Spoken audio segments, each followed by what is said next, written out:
I don't watch that many rom-coms, but this one was delightful.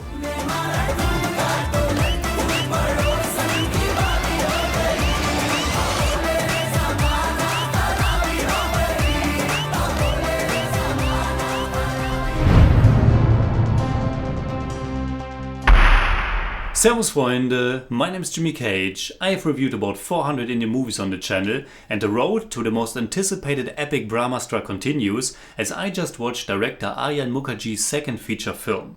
I already reviewed his debut, the coming-of-age romantic comedy drama Wake Up Sid, which I enjoyed quite a bit. And in 2013 he continued in a similar but also much bigger way with Ye Jawani Hai Diwani. This one is also a coming-of-age romantic comedy drama, but first and foremost it's a big and fun romantic comedy musical with a lot of wonderful songs, a lot of eye candy when it comes to the many locations and actors of course, and also really great chemistry between its leads. As far as rom-coms go, this one was actually a big winner for me. Like Wake Up Sid, it took me a minute to get into it because at the beginning I was once again afraid it would be too superficial and mellow. And it is to some degree, but this one also has a lot of energy and charisma. It stars Ranbir Kapoor and Deepika Padukone in the leads, who are truly fantastic together, as well as Kalki Koechlin and Aditya Roy Kapoor in supporting roles. It was a giant commercial success when it came out, and it was quite easy to get carried away by it. The title can be translated as This Youth is Crazy, and it tells the story of four friends in their 20s whose lives have really just begun. It is set sometime after they have graduated, and Kabir, aka Bunny, played by Ranbir Kapoor, Aditi, played by Kalki Koechlin, and Avi, played by Aditya Roy Kapoor, are just about to go on an adventurous trekking trip. Naina, played by Deepika Padukone, who went to school with them, who spent all her time back then learning and is now spending all her time studying medicine, decides that she can't go on like this any longer because she's pretty miserable. And so for the first time in her life she's doing something unexpected and spontaneous and decides to join them. And from the get-go, sparks are flying between her and Bunny, between Deepika Padukone and Ranbir Kapoor. I mean, the tropes are pretty familiar. She's the shy bookworm wearing glasses and a ponytail, and he's the fun and unconventional free soul who will show her the excitement of life. And of course, they fall in love, obviously. But it honestly doesn't matter that much that the material is already well known and that it's certainly cliched, because the direction and the performances are so alive. And also because it nonetheless feels like Deepika Padukone and Ranbir Kapoor are on the same level here. Sure, it's slightly stupid or even annoying that she just doesn't need her glasses anymore at some point, or that Bunny tells her she should smile more often.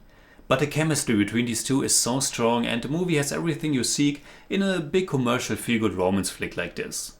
Like I said in my review for Wake Up Sid, the characters aren't really deep, but they are deep and more importantly relatable enough. And spending time with them on their way of exploring what they want to do with their lives is just enjoyable.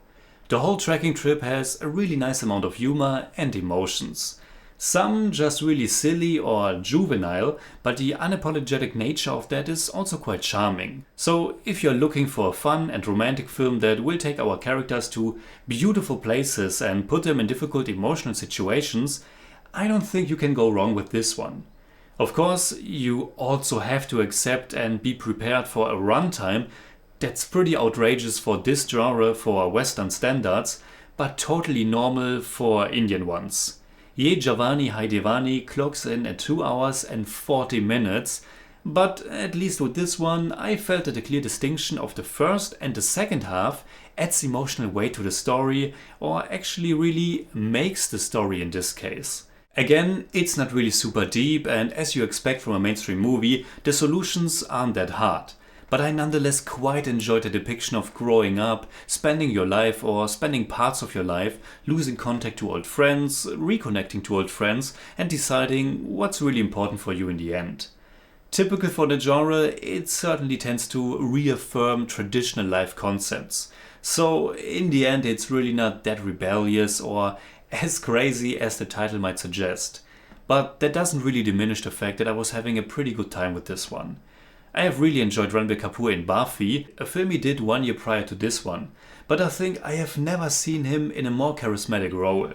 And since I was struggling with how much his character in Wake Up Sid went on my nerves, I really enjoyed his character in this one, and it was so easy to see why these two, Bunny and Nina, would fall in love. And that feeling is just contagious, and the movie did a great job conveying that. Again, not something you haven't seen before, it's all pretty formulaic, but the execution is just a lot of fun. It's the classic rom-com fantasy. Gorgeous locations, beautiful people, the thrill of an adventure, funny side characters, a big wedding, and so on. And the movie does a fine job balancing its light-hearted nature and some stronger emotional moments. There are also some really sweet, smaller scenes, like Bunny and his father, or him and his stepmom, for example. And the song and dance numbers, with the soundtrack being composed by Pritam, were super entertaining as well. So, in German I'd say, ich war selbst überrascht, wie viel Spaß ich mit Ye Jawani Hai Diwani hatte. Aber wer auf der Suche nach einer großen, bunten Rom-Com ist, bei der alle sichtlich daran interessiert sind, das Publikum zu unterhalten und zu begeistern, kann hier nicht viel falsch machen. I give Ye Jawani Hai Diwani 7 out of 10. It's more like 7.3, but I don't do that.